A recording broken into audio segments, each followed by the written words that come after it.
మనకి Indian cricket టీంలో one of the best allrounder ఎవరయ్యా అంటే మనకి ఇర్ఫాన్ పఠాన్ పేరు కూడా గుర్తొచ్చింది కదా. ఎందుకంటే అతను బౌలింగ్ పరంగా అలాగే అవసరమైనప్పుడు బ్యాటింగ్లో కూడా మంచిగా పర్ఫామ్ చేశాడు. అయితే ఇదే ఇర్ఫాన్ పఠాన్ ఎంఎస్ ధోని కెప్టెన్సీలో చూసుకుంటే అతను ఒక వెలుగాడనే చెప్పాలి. అయితే మరి ఇదే ఎంఎస్ ధోనిని అతను ఇప్పుడు తీవ్రంగా విమర్శిస్తూ ఉన్నాడు.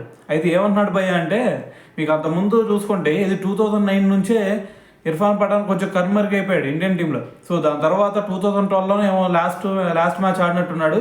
దాని తర్వాత ఇక ఛాన్స్ రావట్లేదని చెప్పి 2020లో రిటైర్మెంట్ ప్రకటించాడు. అయితే ఇక్కడ ఇర్ఫాన్ పఠాన్ చెప్తుంది ఏంది, నా కెరీర్ మొత్తం కూడా క్లోజ్ అయిపోవడానికి ఎంఎస్ ధోని కారణం అని చెప్పి ఒక స్టేట్మెంట్ ఇచ్చాడు. ఎందుకు ఇచ్చాడు అంటే, అంతకుముందు శ్రీలంక సిరీస్లో యూసుఫ్ పఠాన్ అలాగే ఇర్ఫాన్ పఠాన్ చివరిలో ఇది ఒక 28 బాల్స్లోనేమో 60 రన్స్ ఏం కొట్టాలి. అయితే ఆ 60 రన్స్ను కూడా వీళ్ళు 28 బాల్స్లో కొట్టేసి ఒక మ్యాచ్ విన్నింగ్ నాక్ ఆడారు ఇర్ఫాన్ పఠాన్ అలాగే యూసుఫ్ పఠాన్. సో మరి ఇంత నాక్ ఆడిన తర్వాత న్యూజిలాండ్ సిరీస్లో కూడా తర్వాత ఛాన్స్ వచ్చింది. అయితే అక్కడ స్క్వాడ్లోకి తీసుకోలేదు, అంటే ఒక మ్యాచ్ కూడా ఆడొచ్చలేదు అక్కడ.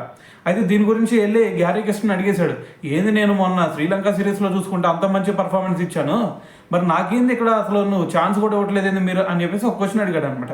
అయితే గ్యారీ కిస్టన్ ఏమన్నాడు తెలుసా, ఒకటబ్బాయి ఇప్పుడు కొన్ని విషయాలు నా చేతిలో ఉంటాయి, కొన్ని విషయాలు ఎట్టి పరిస్థితుల్లో నా చేతిలో ఉండవు. సో మరి ఆ టీమ్ స్క్వాడ్ ఏదైతే ఉందో ఆ స్క్వాడ్ ఎవరిని తీసుకోవాలనేది కెప్టెన్ చేతిలోనే ఉండేది. సో కాబట్టి దీంట్లో నేనేం చేయలేను అని చెప్పేసి ఒక స్టేట్మెంట్ ఇచ్చాడు అనమాట. అప్పుడు మనోడికి కొంచెం స్ట్రైక్ అయింది, అంటే ఎంఎస్ ధోని నన్ను తీసుకోలేదా, అంటే ఎంఎస్ ధోని వల్లే నాకు ఛాన్స్ రాలేదని చెప్పేసి మైండ్లో ఫిక్స్ అయిపోయాడు అనమాట. సో దాని తర్వాత ఇంకో విషయం ఏంది, ఇప్పుడు గ్యారీ కిస్టన్ ఇంకో విషయం చెప్పాడంట. అదేంటంటే, రబ్బాయి మేము ఈ ప్లేయింగ్ లెవెల్లో మేము ఒక ప్లాన్ వేసాం. అదేంటంటే మాకు ఆ 7th పొజిషన్ ఏదైతే ఉందో ఆ పొజిషన్లో మాకు ఒక బ్యాటింగ్ ఆల్రౌండర్ కావాలనిపించింది. అందుకని చెప్పేసి నిన్ను పక్కన పెట్టి యూసుఫ్ పఠాన్ తీసుకున్నాం అని చెప్పేసి చెప్పాడు. యూసుఫ్ పఠాన్ మరి బౌలింగ్ ఆల్రౌండర్ బ్యాటింగ్ ఆల్రౌండర్ అంటే తెలిసిందే కదా యూసుఫ్ పఠాన్ భారీ హిట్టింగ్ ఎలాంటిది అనేది. సో కాబట్టి యూసుఫ్ పఠాన్ ఒక బ్యాటింగ్ ఆల్రౌండర్ కాబట్టి సో అతన్ని తీసుకున్నాం నిన్ను పక్కన పెట్టేసి అని చెప్పేసి ఒక స్టేట్మెంట్ ఇచ్చాడు అనమాట.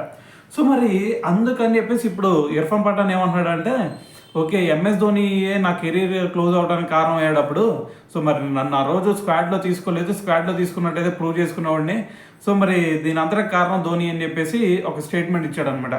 సో మరి ఇవన్నీ విన్నారు కదా, మరి విన్న తర్వాత మరి మీకేమనిపిస్తుంది అనేది కూడా తెలియాలి కదా. సో కింద కామెంట్ చేసేయండి.